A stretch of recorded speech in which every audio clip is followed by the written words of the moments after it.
Hello and welcome back. Sean here, Mountains Garage, on a beautiful sunny Sunday afternoon. 40 some odd degrees. The snow is melting. The snow fell Friday night into Saturday night, pretty much midnight to midnight. I only got about 9 inches of solid concrete structural snow. No joke, I drove my tractor over the top of it this morning until I got up into the road, and then I plowed down the hills. It worked better that way. You can't even shovel it. And I got lucky. I only got about 9 inches. Some areas got 12 to 20 plus. So, and I didn't have ice build up on my trees. I didn't lose my power, which is rare for me. I lose it all the time. But this week I did get my push rods in and installed. Like I did it Friday night. It all went well, exactly as we measured, and installed.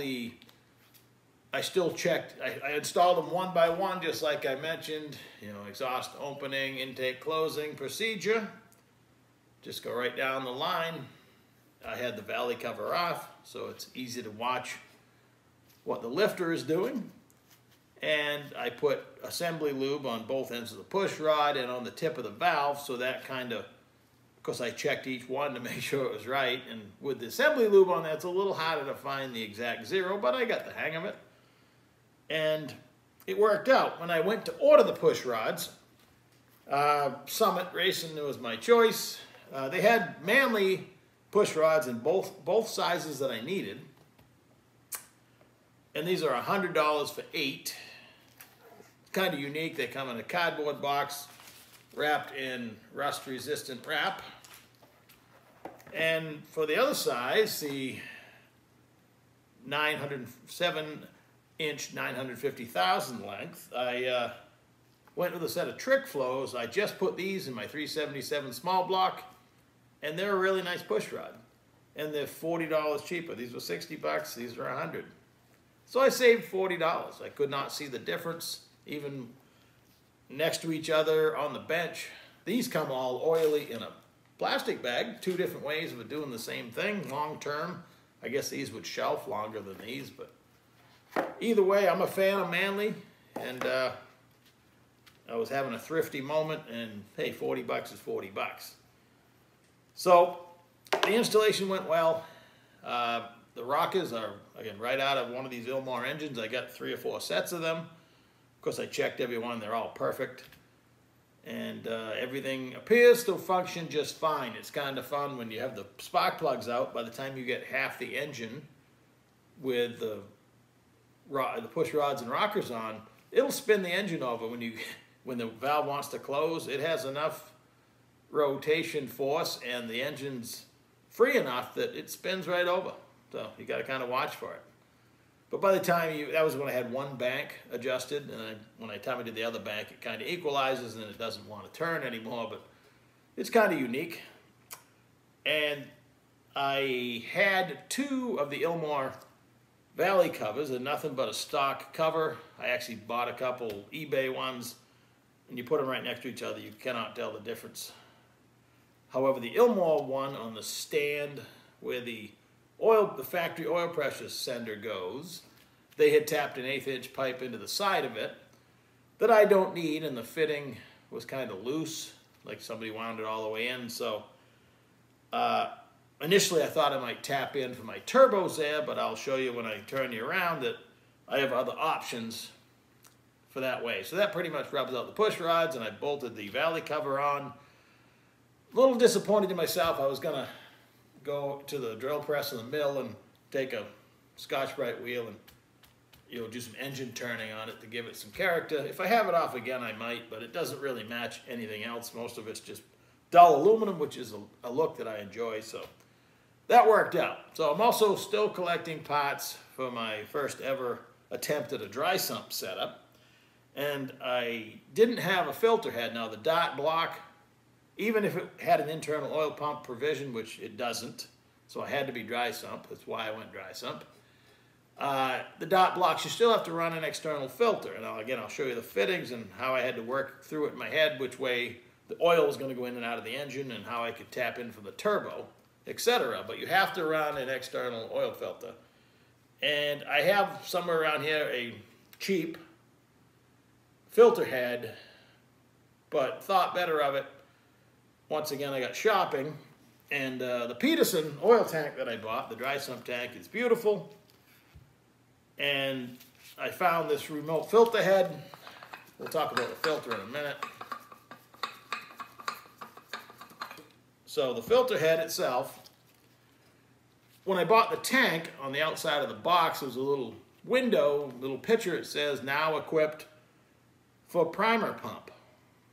So my plan, in walking through the pits of drag races for years and years and decades, I have seen, you pull the dry sump belt off the oil pump of the engine, and you put a drill on it, and you spin the actual dry sump pump to lube the engine, and you're sucking out the old stuff at the same time. That's still the best way to do it. If you want to pre-lube your engine, say, or if you have a heater in the oil tank and you want to circulate hot oil through the engine before you start it on a first thing in the morning or whatever, that's a good idea.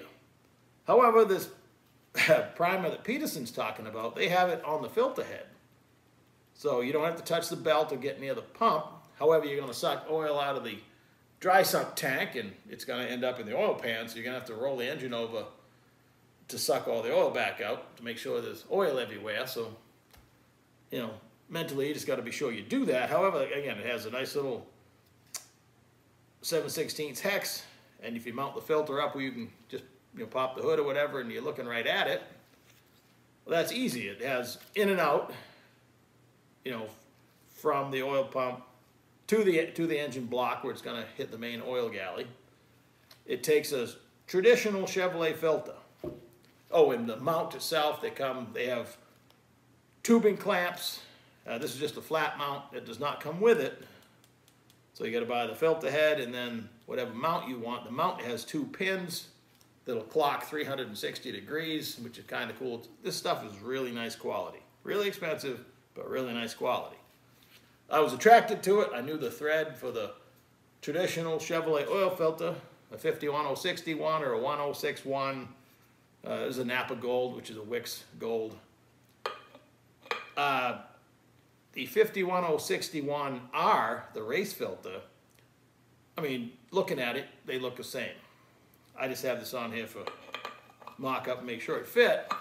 But this stock, this you put on your pickup or any traditional Chevy engine, 51061 filter, flows, and they don't nail it down exact, 9 to 11 gallons per minute. The race filter is 28. That's pretty significant. So if you're questioning why you need to spend a little more for the race filter and you care about flow, in this case I'm coming right off the dry sump pump, I don't want to make this a restrictor. I mean, 9 gallons a minute is probably enough, but hey, I'll spend a couple more bucks and get the 51061R. I bought studs for the exhaust and went ahead and dropped a Loctite and tightened all those up. The headers that I have, or I plan on either making or using, nothing should interfere with these. It's just a lot easier in the long run. The heads are not O-ringed, but I'm going to use copper gaskets. So they usually work out pretty well. So in the future, I mean, a lot of the latest rage is to O-ring the exhaust port, put a brown O-ring in there. That's good. I've already put my coolant temp sensor, oil pressure sensor. I already had the cam and crank sensor in, so that's pretty much done. This is an actual ILMOR steam vent kit. Steams, that's what they call it, but the reason why you have to vent the cylinder heads is because the water goes in and out of the block through the water pump, and obviously this is higher than the water pump. So you're going to have air trapped in your engine. Very difficult to get out if you could. This is all it does. Some stock ones cap off the rear and you can just do the front. They chose, ILMOR did, to run all 4. It's a really nice kit. I'm going to have to find a way to lock it down, which I will. There's no brackets or anything on it, but I'm sure we can come up with something. I just got it mocked up there. I, in a stock water pump, always drill and tap the top of it. This is perfect for that. Probably end up running the dash 3 line all the way to the radiator or whatever I finish the coolant system as. But it'll be nice that, you know, my upper and lower hose and all this stuff is all AN fittings, hopefully safer. When I received the block, I downloaded the DOT paperwork that's not exactly for this block, but close, because there is a lot of extra oil ports in the oil system in this block. And I believe I've worked through it. You can actually restrict, if you have solid lifters, you can restrict the oil to the lifters by a fitting in the lifter valley. There's a fitting inside a fitting. You actually drill an 1/8 inch pipe plug, kind of like when you restrict the pump in the Turbo 400. Same idea. You pick the hole size you want and you install it. I have no restrictor in there because I have hydraulic roller lifters. The oil in and out of the block, like I mentioned, the block does not have an oil filter provision. So on the DOT paperwork, they list pretty simply as oil out. So if this had an internal pump, you would put an actual -10 fitting in here or bigger, 10 or 12, and this would go to the oil filter head. And then out of the oil filter head, this is where the oil actually goes into the engine. Now I had to buy, this is a Fragola, a special fitting, because there's no way, and I tried buying just a regular fitting. This is -10 on this end, but they make it extended because there's no way to tighten it the way the block is cut. So I shopped around. It's like a $25 fitting, but you don't have a lot of choice because you got to get pressurized oil to the engine, which makes this fitting useless for me other than a plug.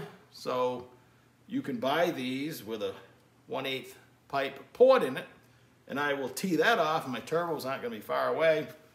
So however I route those, it'll be a quick shot, and you know, the turbo's going to be up here somewhere, so that's pretty handy. There's extra ports in the back of the block for pressurized oil.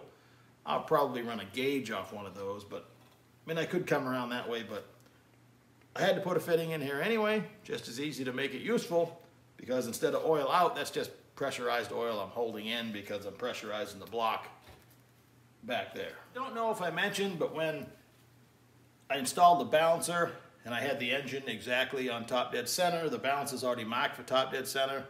I took a prick punch and then highlighted it in yellow, and if I look down through here with a timing light, I can actually check my timing, because this has a keyway now, the balancer, unlike a stock LS. So forevermore, I can actually check my timing at least one time. I've learned a lot, and when I actually start working on the dry sump pump, I'm learning about the different drive belts, how to measure the length. I bought a couple brand new old stock belts for, some go for a little as $5, and just trying to get the length correct. That's not the, that's the hard way to do it. I have an old timing belt. This is the same thread pitch as a timing belt, or belt pitch, HTD they call it, 5/16 pitch. And I have one hanging right on the engine crane. I'm just gonna cut that when I get the pump mounted where I want, measure my belt, and just buy one that fits, or two, one for a spare. So I need to do lots of work on this setup. I'm gonna run an alternator somewhere. Unfortunately, I mean, 55 Chevy's a big car, but with the style frame that is in there, the dual frame rail, the motor plate's really small, and packaging is already becoming a little bit tight, but I'll figure it out. I bought this, I think it's an ICT billet front cover with the drain ports already in it. When I was buying the cover, it was only a few dollars more to have the turbo drain ports. The turbo's going to be up here. Seemed like a home run. I have a feeling I'm going to have trouble with this one, but we'll see when I get the dry sump pump mounted over here how that's going to work out. Next up top is time to work on my ugly intake manifold. I guess it's time to reveal what I've done.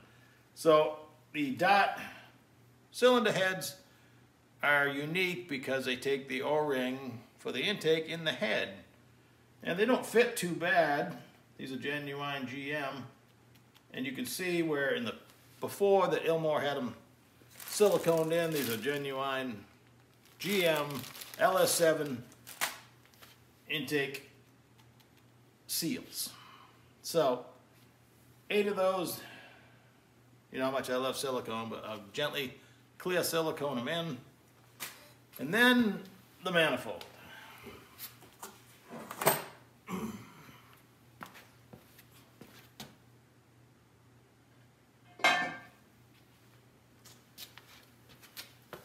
She's big and ugly.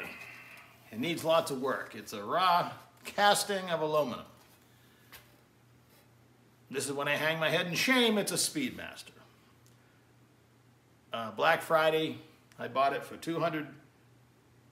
It was listed like $239. I got paid $188 for it. So I got $188 in this manifold. This Dominator flange, LS7. It didn't have the receiver grooves in the manifold. That's where I bought a Holley LS7 manifold, but it has O-rings in the manifold for these. And that's not going to work. I need them in the head. Oh, I need a flat manifold. So I could weld up the Holley manifold, machine it all down. The Holley manifold is half the height of this one. This is copied, I know it's a copy, after a Dot or who knows who the manifold they copied. It has provisions for 2 sets of injectors. None of these holes are finished. The lower set matches up exactly with my ILMOR fuel rails, so I'm going to be able to finish machining the hole and make a hole down. It's a science project, but the next stepping point, I believe the cheapest manifold I found was $800 or $900, and they go $1,600 and up for this particular combo. So this is my path. It seems to fit pretty well. You saw how much, I mean, it could be off a lot, and these O-rings are probably a 1/4 inch thick. So the machining, all the bolts line up. It's just a little raw on the outside. I bought the Dominator elbow to take the 102mm throttle body. It's what I'm going to run. And if it's a failure, well, hey, I'm not that far in it. I'm going to have a few hours massaging it, but that's pretty normal. And that's that. So thanks for watching. You're updated at the moment. At the same time, I've been working on my 377. I think I've made a decision on the intake manifold. Still working on the carburetor decision, but carburetors. And that's in another video. So catch you soon. Have a great day.